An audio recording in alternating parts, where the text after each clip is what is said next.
Se eu fosse pegar hoje as suas três principais posições, né? Você falou que é Unipar, Banco do Brasil... Klabin. Desculpa, Klabin, exato. Se fosse pegar assim, as suas 5 principais posições, por que você tem elas de uma forma geral? Assim?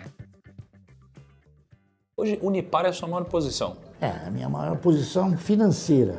Não em número de ações. Mas não em número de ações. Hoje, quantos por cento da sua carteira representa Unipar, mais ou menos? Uns 10%, né, Luísa? Unipar representa uns 10% da carteira, né? Não, mais, 40%. Bom, tá certo. É que subiu muito, ela representava menos, subiu demais. Então, mas Fiquei ela é rico só muito de repente, né? É ruim porrada. ficar rico de repente. É chato ficar rico de repente, você perde até a noção. É ruim, né? Chato isso daí, esse negócio. Tem que demorar mais. Mas essa é a sua maior posição. Qual que é a sua segunda maior posição? Klabin, Banco do Brasil. O Banco do Brasil. Klabin, Banco do Brasil, Banco Santander, Taesa, TRPL, CEMIG. Caramba. Então, se eu for pegar essas ações aí, mais algumas outras, já são quase 90% do seu patrimônio, né? E deixa eu te perguntar, Unipar subiu muito, né? Não. Perto do que você comprou. Não, ela veio para o que ela vale. Ela ainda não subiu. Entendi. Ainda não subiu. Tem muito chão ainda. Tem chão, tem chão. Se eu fosse pegar hoje as suas três principais posições, né? Que você falou que é Unipar, Banco do Brasil... Klabin. Desculpa, Klabin, exato. Se fosse pegar assim, as suas 5 principais posições, por que você tem elas de uma forma geral? Assim? Porque elas me proporcionam um negócio chamado renda mensal. Se eu quero ter renda mensal proveniente dessas empresas, pergunta, por que eu vou vender se eu quero a renda mensal? Tá entendendo? Perfeito. Então elas são altas pagadoras de dividendos e com... Elas, veja bem, eu não diria talvez que elas são altas pagadoras de dividendos. Elas são pagadoras regulares de dividendos e distribuem os proventos na razão direta que elas proporcionam resultados. Tem anos que os resultados são melhores, tem anos que os resultados são menores. Por isso é importante você ir desenvolvendo metas para que a renda mensal não caia. Um ano que der menos, você vai ter mais ações, então você vai receber mais. Você vai receber sempre mesmo que seja um pouquinho menos. E o que você hoje, porque eu perguntei onde você investe, agora onde você não investe? Assim, tem posições que você não... Não é posições. Eu invisto Projetos que você na investe. atividade econômica, eu invisto na geração de riqueza. Então eu digo a vocês o seguinte, varejo não gera riqueza. Quem gera riqueza é a Brasmotor, é quem faz a geladeira, não quem vende. Ele gera riqueza. Por exemplo, construção eu não aplico. Por que não aplica? Porque eu não aplico porque o país ele tem um sistema que o maior exemplo que eu tenho que você não deve aplicar em construção, sabe qual é? É o fato de um dia o Banco Nacional da Habitação quebrou. Por quê? Porque a inflação é muito maior do que a correção. Até o banco quebrou, imagina. E ações é muito diferente do imóvel, por quê? Porque o imóvel, quando você compra, você não pode vender um tijolinho, nem a telha, nem o reboque. Você tem que vender o imóvel. Só uma perguntinha, uma coisa importante, o brasileiro tem muito sonho da casa própria e tal, né? O que você acha em relação à casa própria, o investimento, sei lá, para você comprar sua casa, seu apartamento? Você acha que a pessoa deve comprar? Ela deve comprar antes de investir, depois, durante? Como que você imagina isso? Eu não sou especializado no mercado imobiliário, mas a gente tem algumas noções, claro, né?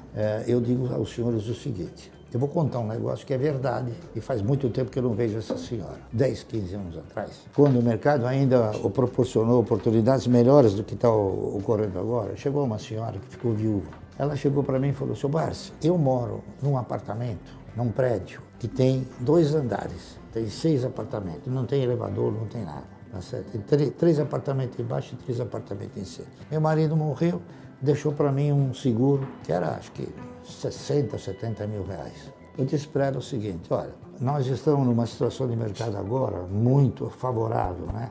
Então, talvez possa ser muito mais interessante, ao invés da senhora pegar o dinheiro e comprar o apartamento, a senhora, com o lucro, a senhora paga o aluguel, que era um aluguel insignificante. E ela fez isso. 3 anos depois, ela falou, seu Barsi, o senhor é uma pessoa que caiu na minha vida, não sei o quê. Sabe por quê? Porque eu tinha dinheiro para comprar um apartamento, hoje eu tenho dinheiro para comprar um prédio. E que beleza, né?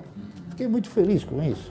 Então, isso não é um exemplo que acontece todo dia, porque o mercado ele não está tão assim receptivo para gerar resultados tão grandes. Mas mesmo numa situação que nem a de hoje, A Cielo deu 100% de lucro. Então, o que eu peguei aqui que eu achei interessante a gente basicamente tem, se for pegar mais ou menos 100% do portfólio, né, você tem mais ou menos 2% que estão num caixa para quando aparecer uma oportunidade, os outros 98% mais ou menos, você divide em duas partes a sua carteira, aquelas empresas que você se considera dono dessas empresas e aquelas onde você considera um minoritário. Né? Das que você se considera dono, você tem mais ou menos 90% aqui do portfólio, que tem de 10 a 11 empresas, as maiores posições são aquelas que a gente citou, e os outros 8% estão em mais ou menos umas 10 a 15 empresas. Né? E eu te perguntei onde você não investe. E aí você falou, né? Varejo, eu não investo em varejo, eu não invisto em aviação, eu não invisto em construtoras, eu não invisto em, por exemplo, shoppings, que na verdade, em última análise, também é um varejão, né? Eu não invisto também em turismo. Eu não invisto, em geral, em coisas que associam as pessoas, que façam com que as pessoas se associem, tá entendendo? Eu dou muito valor a um patrimônio chamado patrimônio físico. O que é um patrimônio físico? É aquilo que você vê, você apalpa, você sente.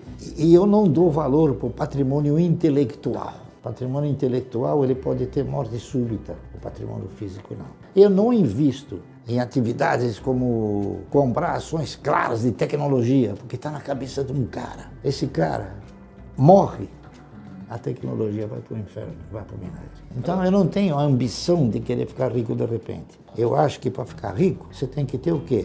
Você tem que ter uma trajetória. Só para que eu lembro que a gente estava conversando aqui antes, né, que você estava me comentando sobre, às vezes, ações de varejo, que mesmo você não comprando, acho que não é que você torce contra, né? Acho que vale a pena falar isso daí para a galera. Não, né? Eu Porque às vezes a galera interpreta errado. Eu gostaria, inclusive, de acentuar uma coisa que alguns interpretaram de uma forma totalmente desvirtuosa e desvirtuada. Veja bem, eu não desejo, eu vou torcer para que o Magazine Luiza nunca quebre. Se precisar da minha orientação e ajuda, eu vou e ajudo. Acontece que não é o Magazine Luiza, é a atividade que ela tem uma deficiência muito forte no que diz respeito, porque as empresas de varejo são empresas de capital intensivo, elas precisam sempre estar se capitalizando. Eu desejo a dona Luiza Trajano que ela continue administrando brilhantemente a Magazine Luiza, como ela o fez, né? Isso conseguiu fazer com que o papel chegasse a R$150. Isso é digno de uma credibilidade que eu nunca consegui, tá entendendo? Mas,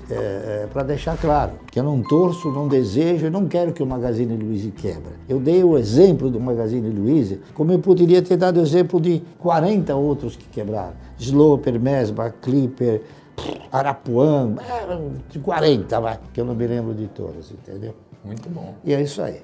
Bárcia, muito obrigado pela sua contribuição aqui, obrigado pela coragem, né, de certa forma, nessa altura do campeonato, tendo conquistado tanta coisa, ensinando, né, para muita gente que está começando ou já investe. Né? Eu gostaria que isso fosse levado adiante por vocês, porque a minha didática não é tão assim, não é ser tão positiva como já o foi no passado.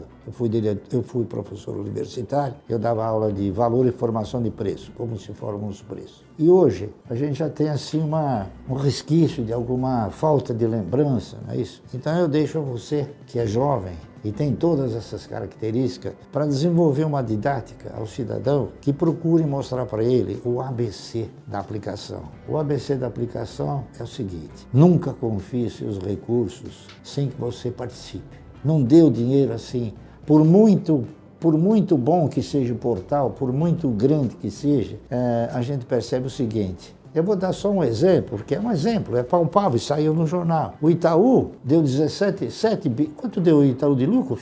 7 bilhões. Um exemplo. E esse lucro está amparado por você, porque você aplicou lá e ele tem o lucro, você tem o prejuízo. Não dê o seu recurso assim, por muito majestosa que possa ser a imagem da empresa, tá entendendo? Eu dei o Itaú, mas é o Itaú, o Bradesco, todos eles.